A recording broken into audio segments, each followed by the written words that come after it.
hospitality industry. Now, Azure Hotel is set to partner with the Prideinn Group in a quest to boost their profitability. The Prideinn Group is set to manage Azure Hotel in a revenue-sharing agreement, with acquisition goals being set for the future.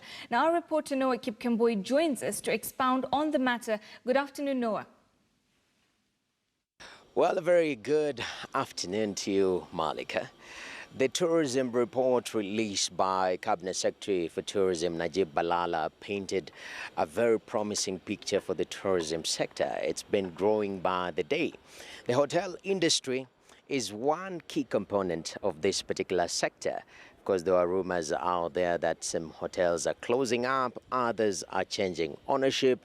One of the hotels, of course, that was in question is Azure, but they're entering a partnership with Prideinn Hotel. And at this particular moment, I'm joined by Mr. Nurani, who is the managing director of Prideinn Hotels, Prideinn Group, that is in Kenya. So the first question will be, the hotel industry, it is thriving as we speak. But what needs to be done to exponentiate, if there's such a word, this particular industry?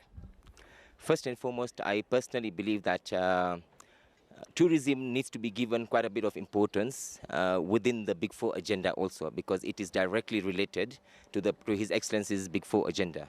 I believe there are 4 solutions to be able to enable exponential growth within tourism.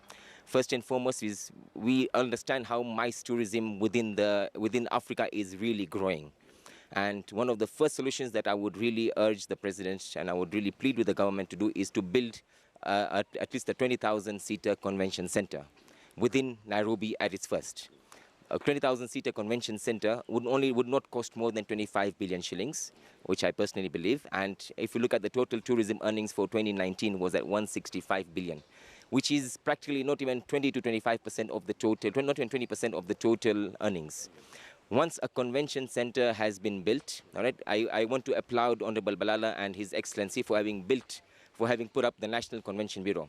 So the National Convention Bureau is there, the convention center is there, you start getting in, even if you start getting in as a beginning, the conferences for 1,000, 2,000, 3,000 people, that itself would start exponentially growing things, because when hotels are fully booked, we know the number of people, the number of things that the hotels purchase. Bars are going to be full, clubs are going to be full, taxis are going to be busy.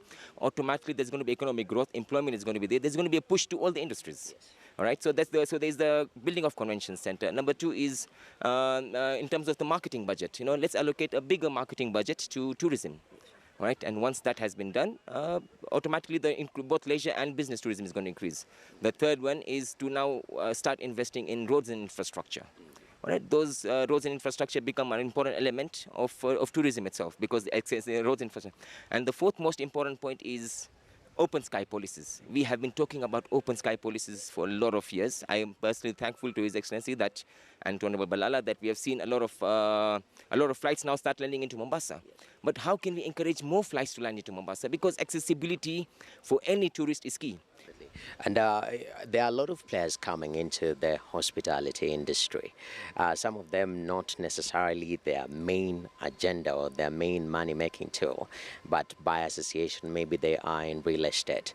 Looking at the partnership that you have with Azure Hotel, you're coming with a new model called the revenue-sharing model.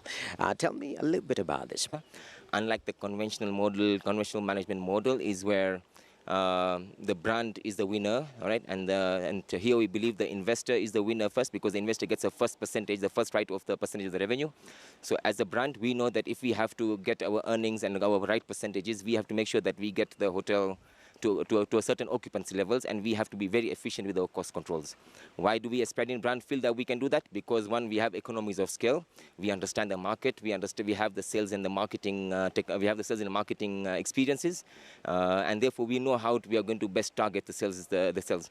Now, looking at the expansion, we personally believe that this has a huge potential, especially within the 2nd and 3rd tier cities. All right, but the way to do this is to try and see how we can work with local investors who have already built hotel facilities but are having management challenges.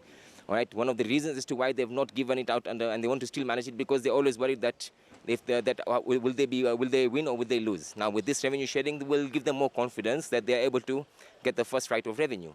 All right, and automatically then also secondly is when we have new investors who are interested in putting up real estate, we are able to come on board at the design stage and build the right product with our expertise, and therefore channeling the same money to the right investment, and therefore creating the right returns, not only for the investor and for ourselves, but also for the county itself, because when a county has a good facility, tourism automatically starts coming in.